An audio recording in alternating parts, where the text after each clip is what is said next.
Test 8. You will hear a number of different recordings, and you will have to answer questions on what you hear. There will be time for you to read the instructions and questions, and you will have a chance to check your work. All the recordings will be played once only. The test is in 4 sections.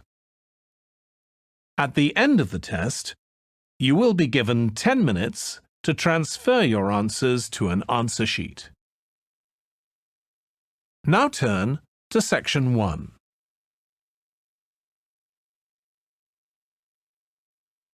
Section 1.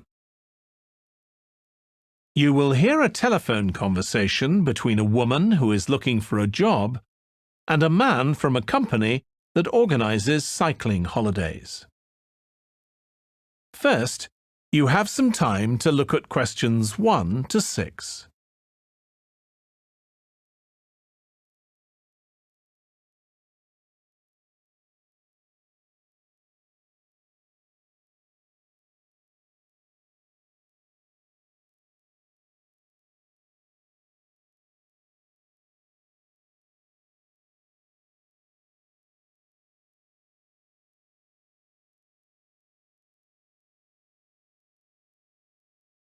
Now we shall begin.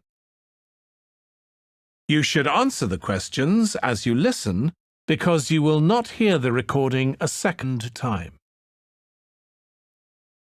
Listen carefully and answer questions 1 to 6. Hello, Pembroke Cycling Holidays. Bob speaking. Oh, hello. I've seen your advert for people to lead cycle trips. Are you the right person to speak to? Yes, I am. Could I have your name, please? It's Margaret Smith. Are you looking for a permanent job, Margaret? No, temporary. I've got a permanent job starting in a few months' time, and I want to do something else until then. What work do you do? This will probably sound crazy. I used to be a lawyer, and then I made a complete career change, and I'm going to be a doctor. I've just finished my training. Right. And have you had any experience of leading cycle trips? Yes, I've led several bike tours in Africa. The trip to India that I had arranged to lead next month has now been cancelled. So when I saw you were advertising for tour leaders, I decided to apply. OK. Now, we normally have 2 or 3 leaders on a trip, depending on the size of the group. Some tours are for very experienced cyclists, but we've got a tour coming up soon in Spain, which is proving so popular we need an additional leader. It's a cycling holiday for families. Would that suit you? It certainly would.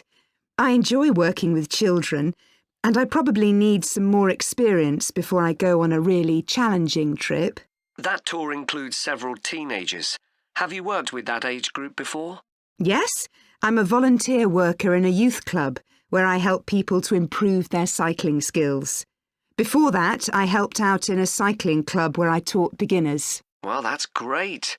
Now, the trip I mentioned is just for a fortnight, but there might be the possibility of leading other tours after that. Would that fit in with your plans? That'd be fine. I'll be free for 5 months. My job is due to start on October the 2nd, and I'm available from May the 1st until late September. Good. Now, is there anything I need to know about the food you eat? We usually have 1 or 2 people in the group who don't eat meat or have some sort of food allergy, so we're always very careful about that. Yes, I'm allergic to cheese. Would that be a problem? No. As long as we have enough notice, we can deal with that. That's great. Before you hear the rest of the conversation, you have some time to look at questions 7 to 10.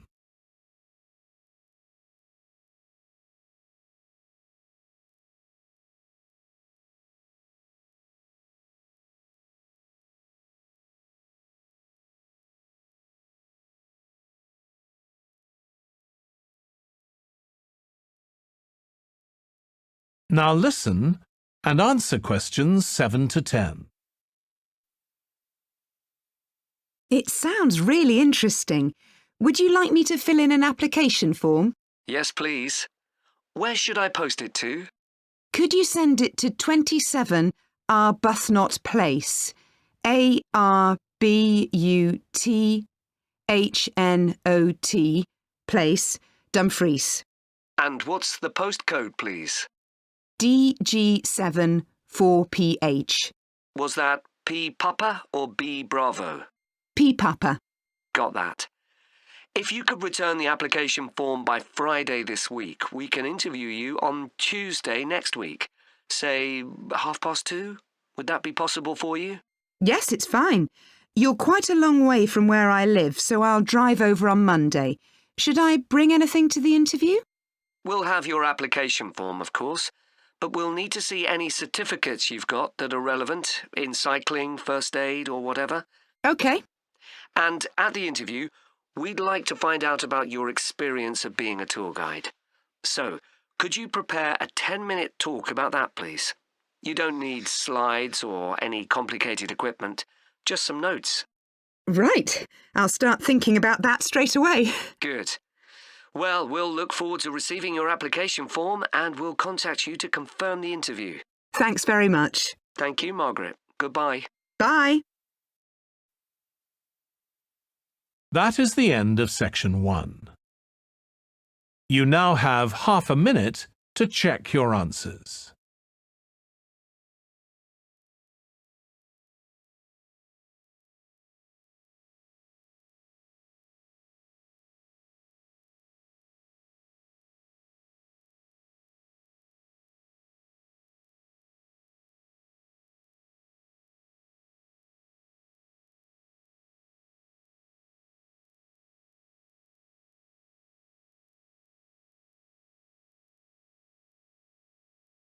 Now turn to section 2.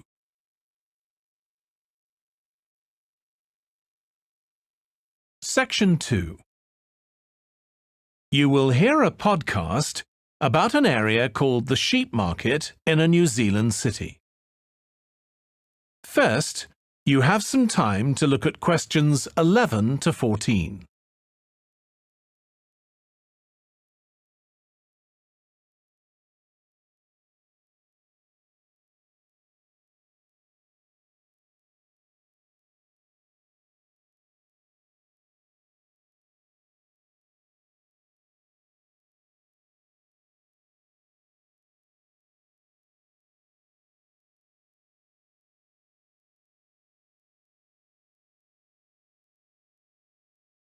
Now listen carefully and answer questions 11 to 14. Welcome to this podcast about the sheep market, which is one of the oldest parts of the city. As its name suggests, there was originally a market here where farmers brought their sheep, but now it's been redeveloped into a buzzing, vibrant area of the city, which is also home to one of the city's fastest growing communities. The nearby university has always meant the area is popular with students who come in to enjoy the lively nightlife, but now graduates embarking on careers in the worlds of fashion and design are buying up the new apartments recently built here to replace the small houses where the market workers used to live.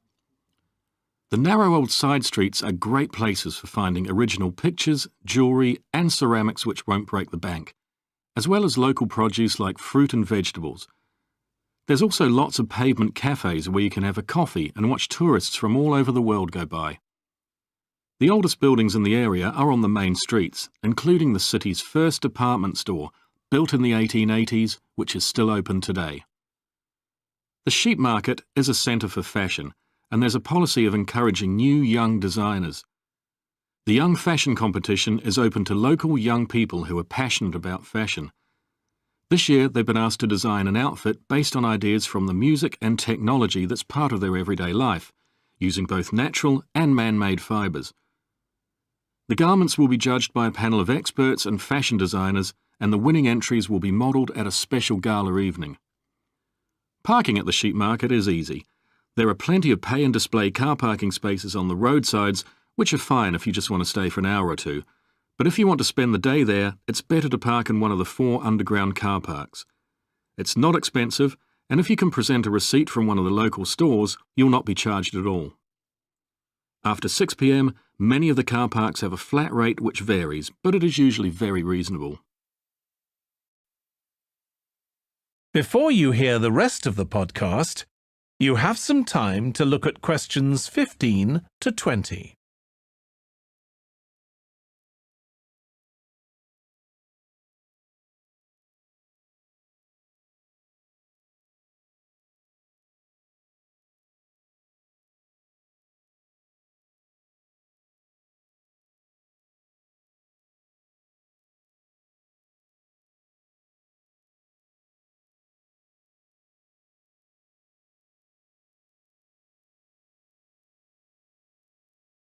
Now listen and answer questions 15 to 20. The sheep market is one of the main centres for art and history in the whole of the country. If you look at our map, you'll see some of the main attractions there. Most visitors start from Crawley Road at the bottom of the map. The Reynolds House is one of the oldest houses in the city and is open to the public. It's on the north side of Crawley Road, next to the footpath that leads to the public gardens. The area is particularly interesting for its unusual sculptures. The thumb is just what its name suggests, but it's about 10 metres high. You'll see it on Hill Road, across the road from the bank. The museum's got a particularly fine collection of New Zealand landscapes. It's on the east side of the sheep market, on City Road. It's on the other side of the road from the public gardens, immediately facing the junction with Hill Road. The Contemporary Art Gallery is on a little road that leads off Station Square, not far from the public gardens. The road ends at the gallery. It doesn't go anywhere else. That's open every day except Mondays. The Warner Gallery specialises in 19th century art. It's on City Road, near the junction with Crawley Road, on the same side of the road as the public gardens. It's open on weekdays from 9 to 5 and entry is free. Finally, if you're interested in purchasing high-quality artwork, the place to go is Nucleus. You need to go from Crawley Road up through Station Square and east along Hill Road until you get to a small winding road turning off. Go up there and it's on your right. If you get to City Road, you've gone too far. That is the end of section 2. You now have half a minute to check your answers.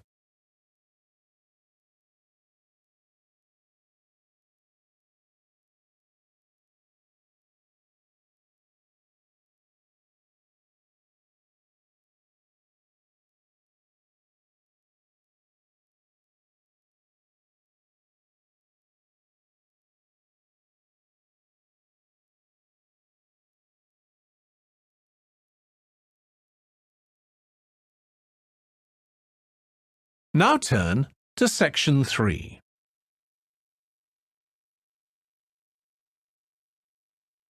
Section 3. You will hear two students, Katie and Joe, discussing a presentation in their film studies course. First, you have some time to look at questions 21 to 24.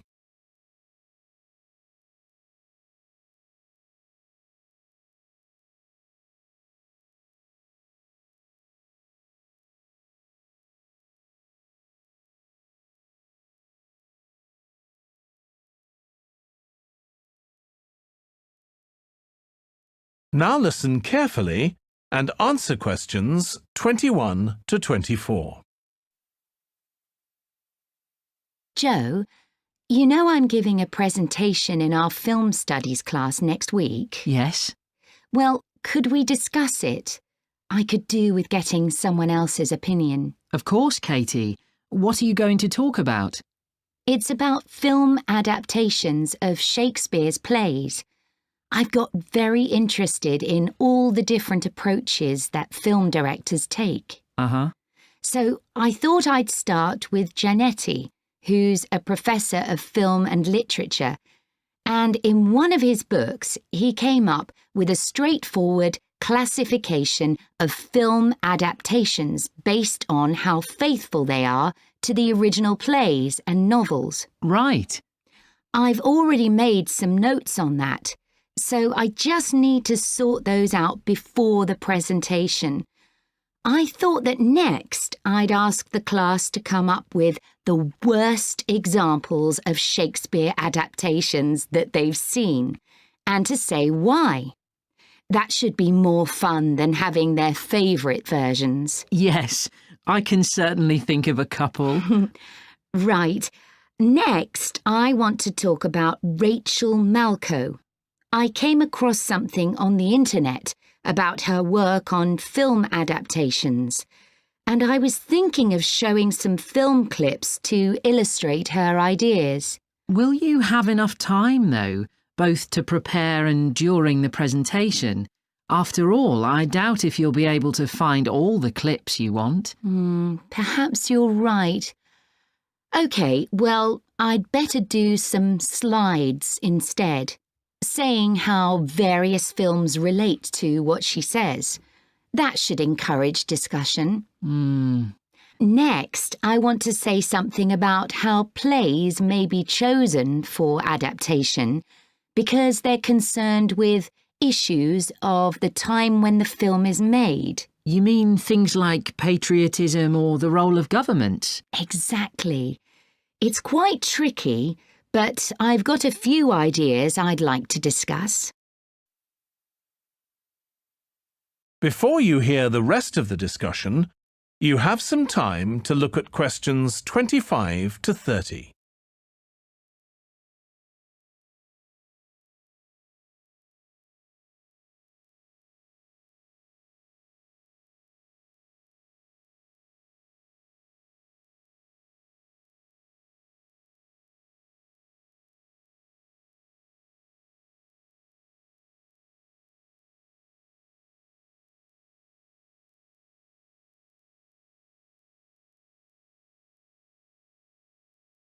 Now listen and answer questions 25 to 30. And finally, I want to talk about a few adaptations that I think illustrate a range of approaches and make some comments on them. Do you know the Japanese film Ran? I haven't seen it. It was based on Shakespeare's King Lear, wasn't it? That's right. It was a very loose adaptation, using the same situation and story, but moving it to 16th century Japan instead of 16th century Britain. So, for example, the king's daughters become sons, because in Japanese culture at that time, women couldn't succeed to the throne. OK. I hope you're going to talk about the 1993 film of Much Ado About Nothing. I think that's one of the best Shakespeare films. It really brings the play to life, doesn't it? Yes, I agree. And I think filming it in Italy, where the play is set, makes you see what life was like at the time of the play. Absolutely. Right, what's next? Next, I thought Romeo and Juliet, the 1996 film, which moves the action into the present day. Yes, it worked really well, I thought, changing the two feuding families in the original to two competing business empires, even though they're speaking in the English of the original play. You'd expect it would sound really bizarre, but I found I soon got used to it. Me too. Then I thought I'd include a real Hollywood film, one that's intended to appeal to a mass commercial audience. There must be quite a number of those. Yes, but I've picked the 1996 film of Hamlet. It included every line of the text, but it's more like a typical action hero movie. There are loads of special effects, but no unifying interpretation of the play. All show and no substance. Exactly. Then there's Prospero's books, based on The Tempest. That was really innovative from a stylistic point of view. Didn't it include dance and singing and animation as well as live actors? Yes, it did. I also want to mention Looking for Richard. Did you ever see it? No, but I've read about it. It was a blend of a documentary with a few scenes from Richard III, wasn't it? That's right. It's more a way of looking into how people nowadays connect with the playwright. The play is really just the starting point. And that'll be where I finish. Well, it sounds as though it'll be very interesting. That is the end of section 3. You now have half a minute to check your answers.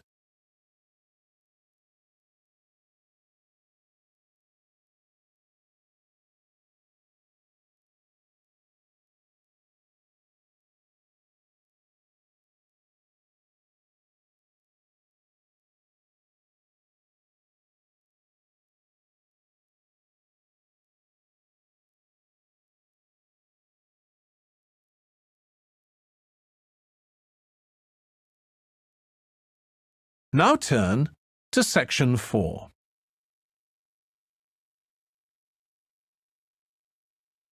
Section 4. You will hear part of a lecture about noise in cities.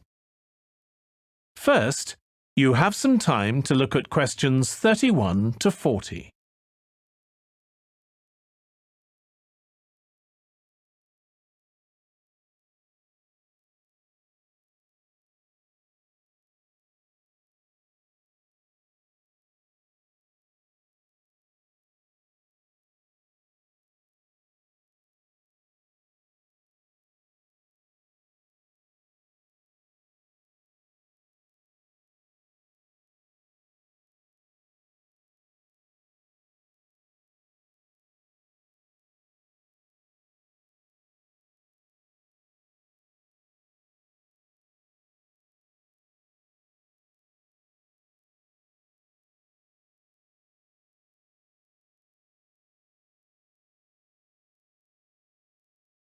Now listen carefully and answer questions 31 to 40. This lecture will be about the science of acoustics, the study of sound, in relation to urban environments such as cities. As an acoustic engineer myself, I think this is an area where we're likely to see great changes. In the past, researching urban soundscapes was simple. We measured levels of sound in decibels, so I used to take my sound meter and I measured the noise somewhere, and then I might ask a sample of people to say at what level the sound became annoying. With data like this, acoustic engineers have been able to build up what we call noise maps, maps of the sound environment. But actually, these aren't a lot of use. What they do show is that the highest noise levels are generally on roads. Well, that's not really very surprising. But there's quite a lot going on that these maps don't show, because they can't capture the complex way that sound varies over time. So they ignore important issues such as the noise someone might hear from the open windows or gardens of their neighbours. And this sort of noise can be quite significant in summer. We don't have any databases on this sort of information. As well as that, these records of sound levels take no account of the fact that people vary in their perceptions of noise. So someone like me with years of working in acoustics might be very different from you in that regard. But anyway, even though these noise maps are fairly crude, they've been useful in providing information and raising awareness that noise matters. We need to deal with it, and so it's a political matter. And that's important. We need rules and regulations because noise can cause all sorts of problems. Those of you who are city dwellers know that things go on 24 hours a day, so city dwellers often suffer from interrupted sleep. It's also known that noise can lead to a rise in levels of stress due to physical changes in the body affecting the composition of the blood. And there are other problems as well. For instance, if school children don't have a quiet place to study, their work will suffer. Now, one problem with decibel measurement is that it doesn't differentiate between different types of noise. Some types of sounds that most people would probably think of as nice and relaxing might well score quite highly in decibel levels. Think of the sound made by a fountain in a town square, for example. That's not necessarily something that we'd want to control or reduce. So maybe researchers should consider these sorts of sounds in urban design. This is going to be tricky, because just measuring decibel levels isn't going to help us here. Instead, many researchers are using social science techniques, studying people's emotional response to sound by using questionnaires and so on.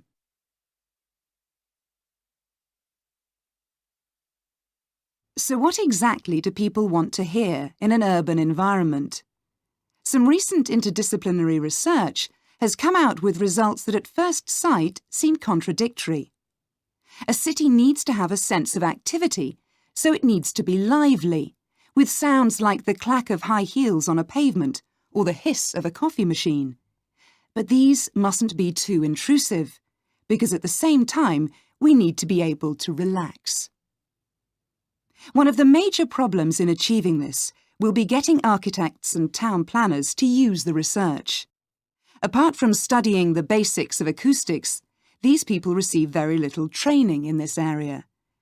But in fact, they should be regarding sound as an opportunity to add to the experience of urban living, whereas at present they tend to see it as something to be avoided or reduced as far as possible, or something that's just a job for engineers, like the street drainage system. What's needed is for noise in cities to be regarded as an aesthetic quality, as something that has the qualities of an art form. If we acknowledge this, then we urgently need to know what governs it and how designers can work with it. We need to develop a complex understanding of many factors. What is the relationship between sound and culture? What can we learn from disciplines such as psychology about the way that sound interacts with human development and social relationships, and the way that sound affects our thoughts and feelings? Can we learn anything from physics about the nature of sound itself? Today's powerful technologies can also help us. To show us their ideas and help us to imagine the effect their buildings will have, architects and town planners already use virtual reality. But these programs are silent. In the future, such programs could use realistic sounds, meaning that soundscapes could be explored before being built. So hopefully, using the best technology we can lay our hands on, the city of the future will be a pleasure to the ears as well as the eyes. That is the end of section 4. You now have half a minute to check your answers.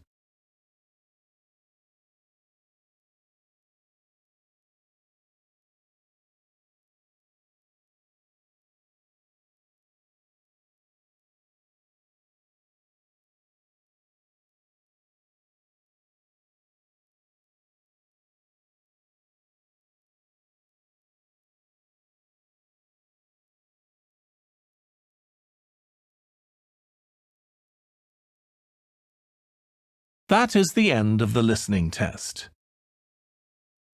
In the IELTS test, you would now have 10 minutes to transfer your answers to the answer sheet.